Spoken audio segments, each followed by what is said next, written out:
Vamos a hablar de Dalí, que es lindo tema, ¿no? Sí, sí. Vamos a hablar de la sentarse en locura. el suelo, se puede sentar acá. ¿Sí? ¿Se animan?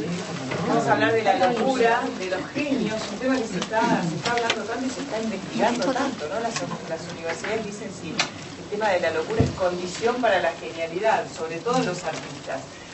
Por eso, bueno, con un tema tan interesante la convocamos a Hilda, que tiene una extensa trayectoria. Yo me tuve que anotar porque si no, no me acuerdo, y la corté.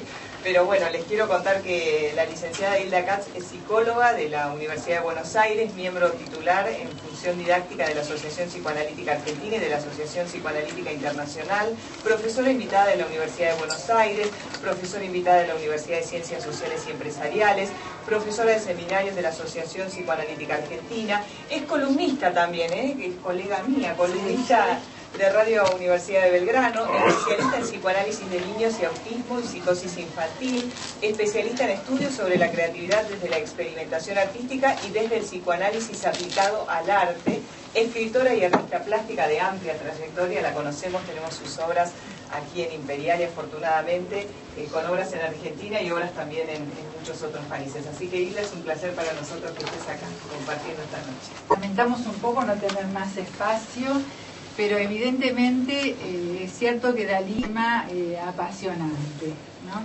Desde todo punto de vista, tanto del punto de vista artístico como del punto de vista, digamos, psicoanalítico.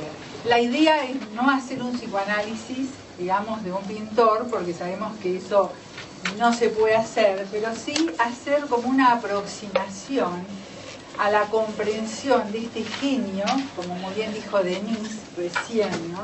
Que fue Dalí, un genio de su tiempo, un genio de su época.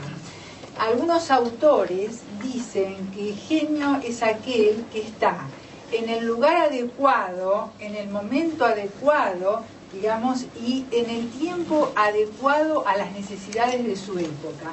Y puede decirse que eso fue Dalí.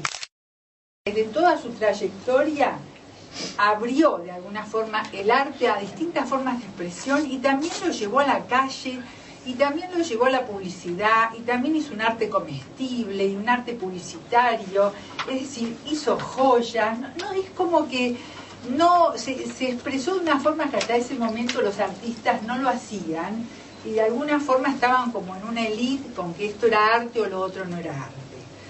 Pero, digamos, mi intención es empezar a aproximarnos a este genio realmente, con toda su genialidad y con toda su locura, pensando que tanto el arte como el psicoanálisis, que son, digamos, mis dos vocaciones, ¿verdad?, son espacios en que se expresa el hecho creador.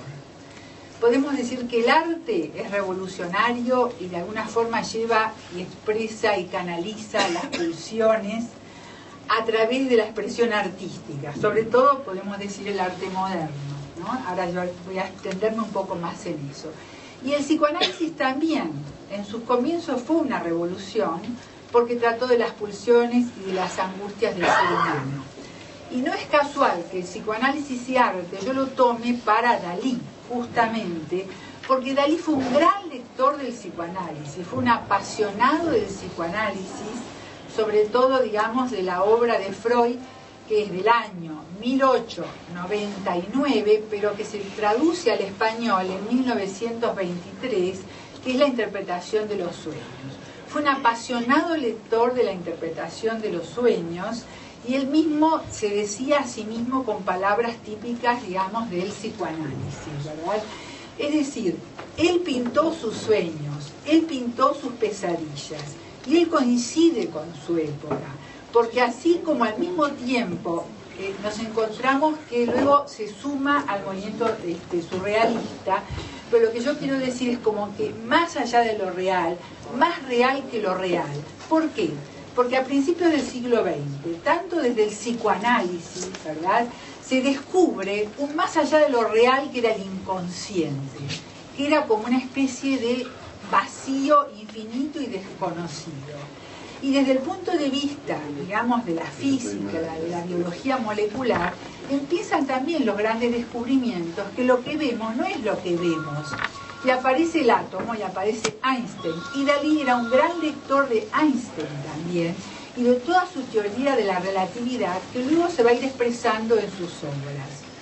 Si partimos, digamos, de su infancia, podemos decir que como artista, él de alguna forma transmitió todo ese torturado mundo interno, sobre todo partiendo del pulular de sus fantasmas, de la quietud de los muertos y del eco recortado de sus sueños, donde pudo llevar todas las vicisitudes de la complejidad y de la densidad humana, partiendo de su propio interior. Él viajaba hacia el interior y, como dice Freud, desde ahí volvía con una visión transformada de ese infierno para poder compartirlo, pero en el caso de Dalí también para poder espantar a todos, porque siempre produjo como atracción y rechazo.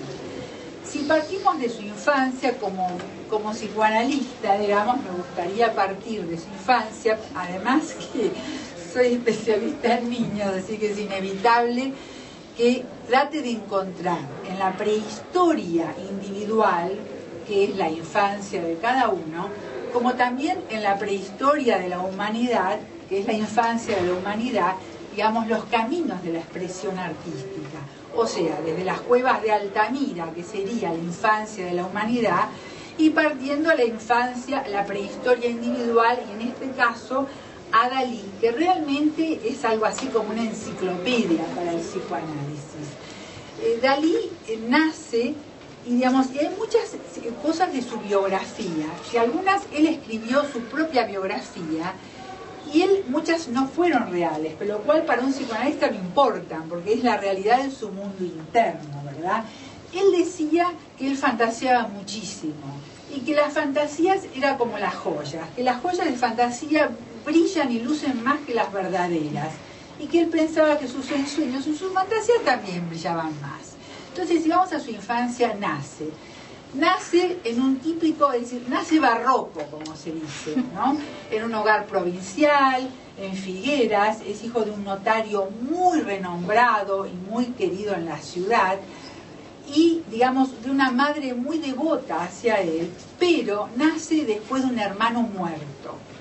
Entonces, digamos, muerto por él, dice que su hermano murió cuando tenía 7 años. Los biógrafos dicen que no, que era muy pequeño, o sea que no hay así mucho acuerdo. Pero lo importante es que cuando él, digamos, nace, le ponen el nombre del hermano muerto y también su ropa, es decir, como que pasa a ocupar ese lugar. Y entonces él dice, mi hermano, le hace todo como una fantasía respecto al hermano, era un genio. Dice, tenía esa mirada con ese velo melancólico propio de una inteligencia abrumadora.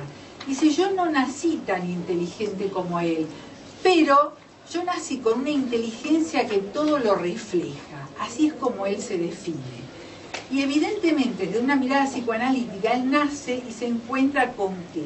Se encuentra con una madre deprimida, como lógicamente tiene que estar una madre a quien se le ha muerto un hijo. Se encuentra, él mismo lo dice también, ¿verdad? Que con unos padres que estaban muy deprimidos, muy desesperanzados, y entonces él, ¿qué tiene que hacer? Desde una mirada psicoanalítica, los tiene que alegrar. Entonces, ¿en qué se transforma Dalí? En un payaso, porque ustedes vieron que a lo largo de toda su vida, él hizo un poco ese papel, digamos, de payaso, de ser inesperado, y como sucede siempre con los hijos de mamás deprimidas, que tienen que hacer cosas, como dicen las abuelas, para llamar travesuras, o hacen diabluras, o hacen cosas, cualquier cosa viene bien, y resulta que él cuenta que fue un niño mimado, terriblemente mimado, y que entonces en una fiesta de Reyes Magos, algo así, le regalan un traje de rey con un borde de tipo de armiño y con una corona que no se la saca nunca.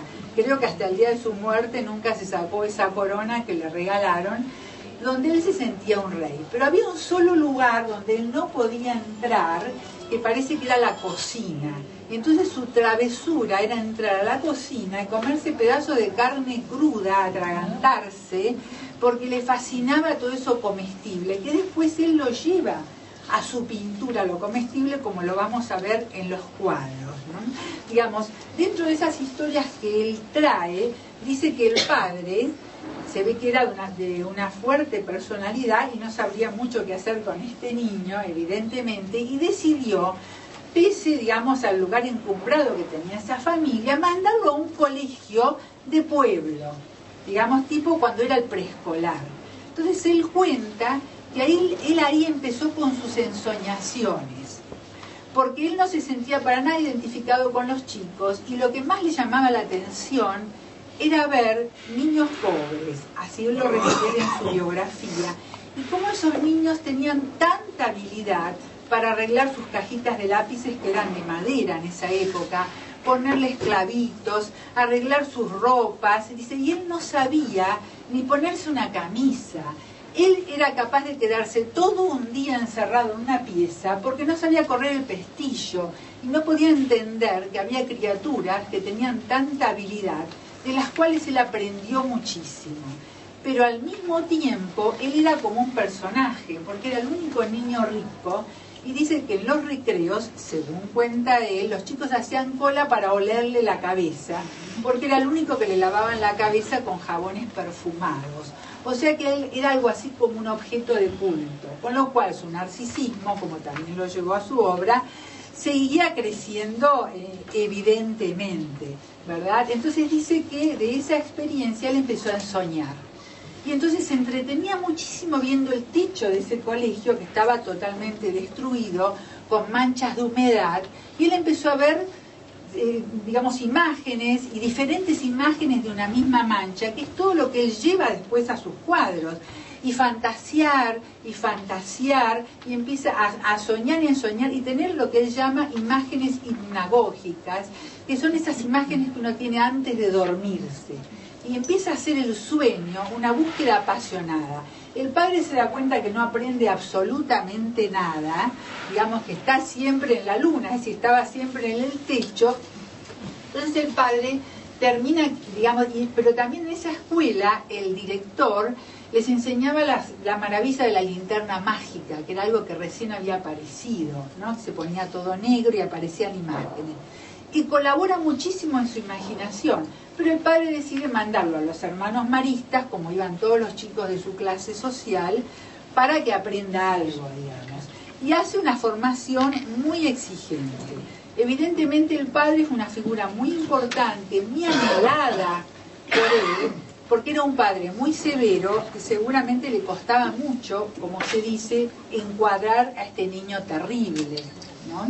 Es decir, él empieza a ir al colegio y él cuenta en su biografía, por ejemplo, que él tenía de pronto conductas absolutamente impulsivas que le traían como una exaltación así delirante, como por ejemplo ir a caminar por el pueblo con un chiquito más chico, cuando él tendría 6, 7 años, y un nenito de 3 años, todo de rulitos, rubio, va caminando, que va en un triciclo. Cuando llegan a un puente que está en construcción, miró para todos lados, no había nadie y lo tiró del puente y volvió corriendo a decir, fulanito se cayó del puente, y él se sentó y se entretuvo viendo cómo estuvieron toda la tarde trayendo jofainas llenas de sangre de este chico que se había ensangrentado la cabeza. Dice que eso le traía como una exaltación como delirante, y él se amacaba en el silloncito que la abuela había tejido todo de crochet típico de la época, observando esa escena. Al mismo tiempo, digamos, hay que tener en cuenta que este niño